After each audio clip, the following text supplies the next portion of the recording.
on the road here up in central Queensland. I've been going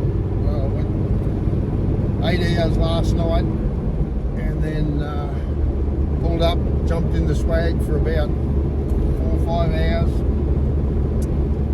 and we're just about up at the property now. Looking forward to it. This is going to be a great run. I think it's going to be across 3 or 4 different properties. I've got I think just about 90 sets with me, 90 traps. So with a bit of luck, I can get some on each of the properties, set it up as like 3 different loops, and find where these animals are, because that's what happens in this area here. The dogs, they move around a fair bit, and when somebody baits, and somebody 1080 baits in one area, what we find is that the dogs will just basically move to the next property. It might kill a couple, but as soon as they get spooked up with that 1080 with the poison, they know something's going on and they'll move. So my hope is to get in here nice and carefully without too much stress on the animals, without alerting them too much.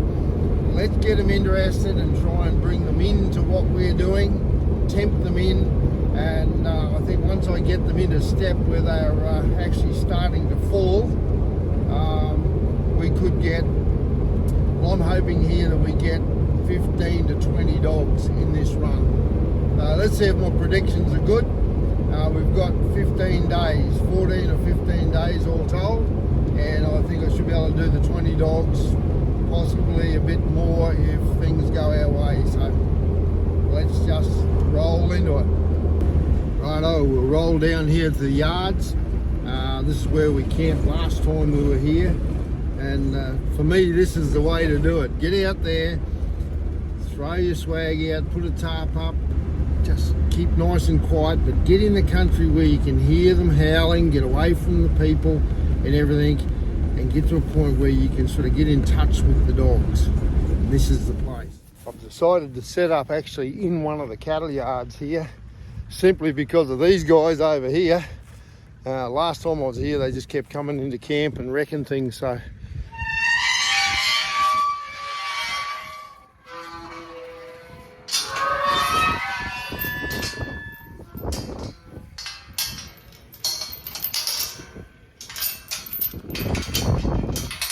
the best thing is set up here in the yard, and that way I can leave my gear safely and it's not going to get trashed. Righto, we've got a little bit of a camp set up here. Just pulled the tarp up, a brand new tarp, so it needs a bit of stretching out yet. My camera gear and trail cams, everything. I'll set the swag up later on. Little cooking area. And I can still get the truck out if I need to. Righto, let's go. Dog, sit. Just come down to the first gateway, just beside the yards. And I think I can see tracks, yeah, right here. Look at this. Dog tracks there, plenty of dog tracks. This is like a bit of the dilemma. One of the young guys now will be getting the thermal out and they'll be sitting in camp tonight and they'll be trying to kill these dogs as they come around with the thermal. As the dogs come around, kill them with the thermal, not the dogs with the thermal, righto? I'd rather set a group of traps and try and pick up the easier ones with the traps. And if you've got something that's trap shy, then kill it. That's what I'll try and do this time.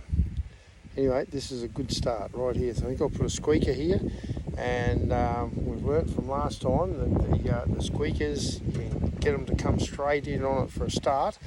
If there's a pack here, which it looks like there's more than one dog, unless it's a dog coming through here time and time again, if we get a pack, we need to be able to try and catch something on the squeaker, but you need to have other traps set back off it as well. Now it's hard here when I've got cattle coming straight through here. I'll just see what I can do. I'll see what I can set up here, and then what we have to do after that, I think we learnt the lesson as well. If you catch one dog in a set, then after that, put your squeaker further away from your sets, because the dogs are going to stand back and look at it. They're not going to go in as quickly as what they did for a start. So let's try a few of those techniques here. What are you sniffing there? Oh, everybody says there, right there. I'd love to, but how do we stop the cattle? Brandon's marking on it. Bungie, he can't even cock his leg yet. Really, the dogs are marking on that. That's where I'd love the trap. How? What's over here, dogs? I think I'll sit in here with the squeaker. In that stuff. Okay, I've changed things around a little bit, so I hope the dogs don't really notice, but it's what has to happen, I think. I swung one gate back halfway across this gateway and put a steel post in, just pegged it down there. Hopefully the cattle will go past it and leave it alone. They won't bump it. So the trap is right in under the bar of the gate. So really a cattle beast has got to put his foot nearly right in under the gate to get it set off. The one on this other side, I've put a little bit of magna gland on a scent stick out about probably 400 or 500 from the trap. So it can waft back this way, but I think the wind's going to be wrong tonight anyway. But I've got the squeaker there. So I've got the squeaker. I've got this spot here where all, my 3 dogs just went straight there and all marked and all centered on that corner. So I think that's where the tracks are, everything, that's the best chance for a trap there. So that should work.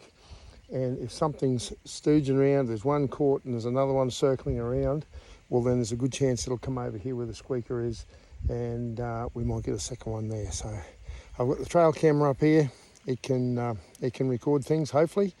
One of the Brownings, and yeah, we will see what tomorrow brings. So whatever's going to the gate, I'm sure will come through here. Yeah, dog tracks everywhere there, so this looks pretty good. I might just leave this one at the moment. I might just leave this one here at the moment, and we'll get right over the other side before dark and try and set our way back and see what we can get in before dark. I'm going to aim to get 3 set patches in tonight of at least 2 traps in each set. Let's see if we can pick up a dog on our first night here. First half a day. If we get a dog, we're off to a good start. Okay, we come in pretty careful, pretty slow here on a dry dam. That's a dog track there.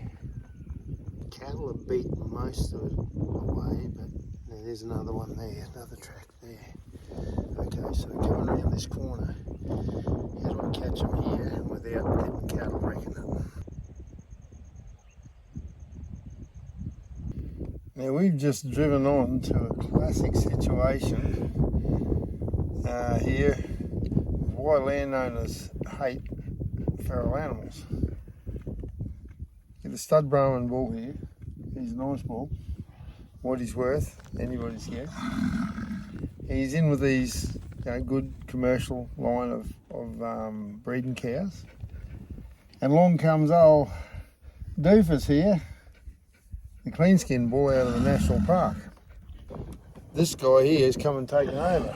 He just challenged that bigger bull there. And even though that bigger bull's got weight on him, this thing here is just full of fight. He's just got full of fight. He's got the big speary horns on him, and he's just going to take over the cows here and do the breeding. So all of a sudden, every calf that hits the ground is worth far less than what it was going to be. That thing there might cost a landowner thousands and thousands of dollars just in lost production.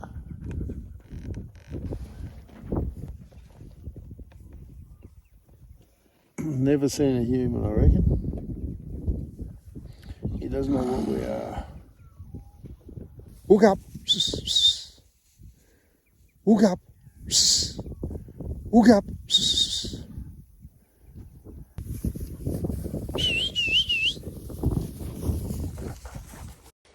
Okay, I'm not too hopeful with this trap because there's just too many cattle going through here, but having said that, we had that clean skin bull come up here and he's turned, everything's taken off that way with him.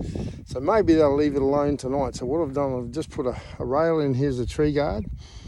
And I've tied off to it with the wire cable, so if something does get caught, it will pull that branch away from the fence and won't get hooked up in the wire. And I've just put one trap in there, a couple of cow pats either side, just to try and steer them in a little bit. And I've got bitch's urine and a bit of bungee scat there, so we'll see what happens.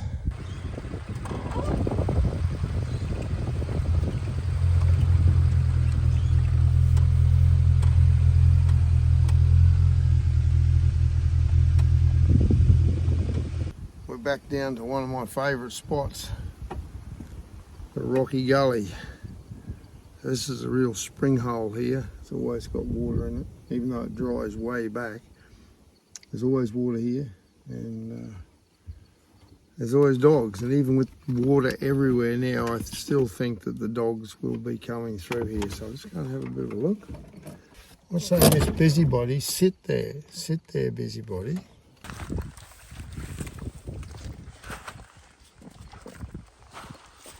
Sit.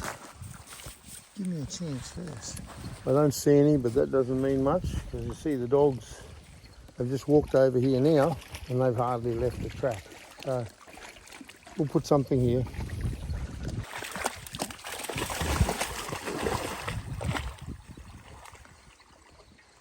I actually think I'll put them on the other side here. I think I've got a better chance of keeping the traps in place without the cattle wrecking them if I'm over this other side.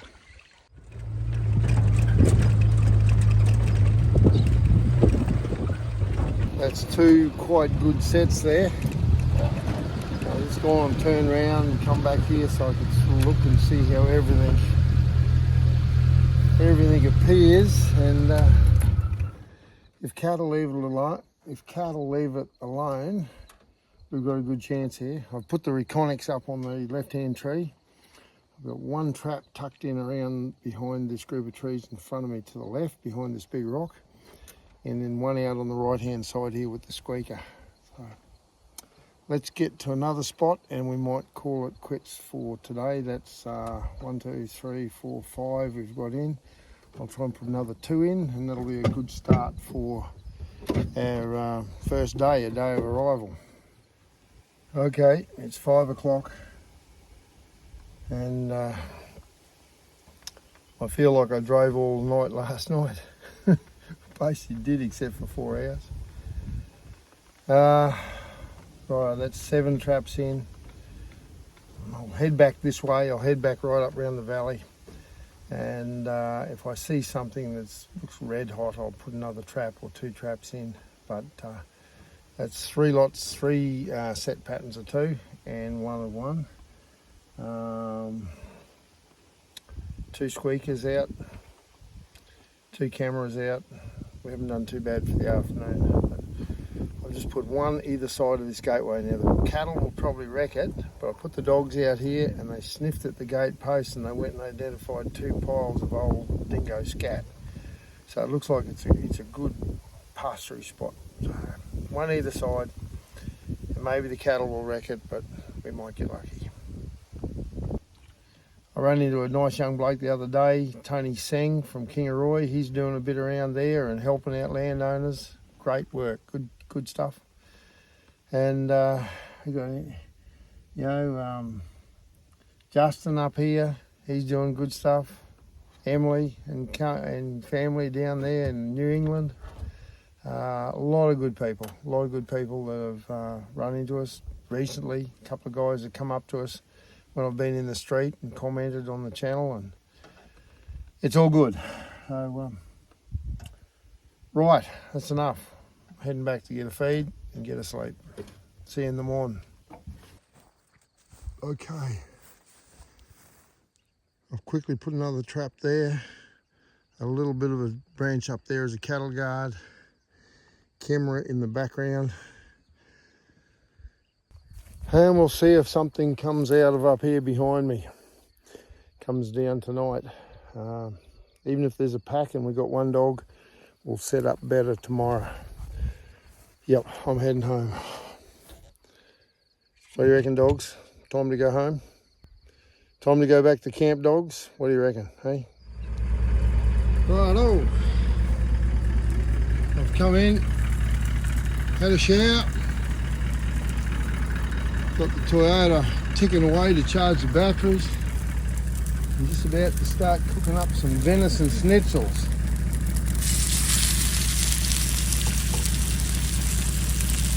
Pre-prepared by my beautiful Judy.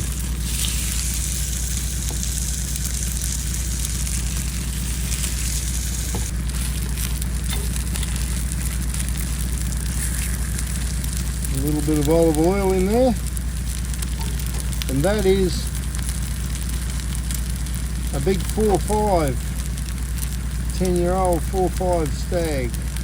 And it's eating like as good as anything you'd ever want to eat. Beautiful, but none for you, Mossy Moon. There's my big swag, the Ultima Hilton. Pretty basic, but what the heck, it's all you need. And I say to people, when you learn how to live basically and be happy, then just everything opens up for you. You know, it does open up. Sometimes you still get, you know, you get down, you get disappointed, you get frustrated with things, but you've just got to count your blessings. Always count your blessings.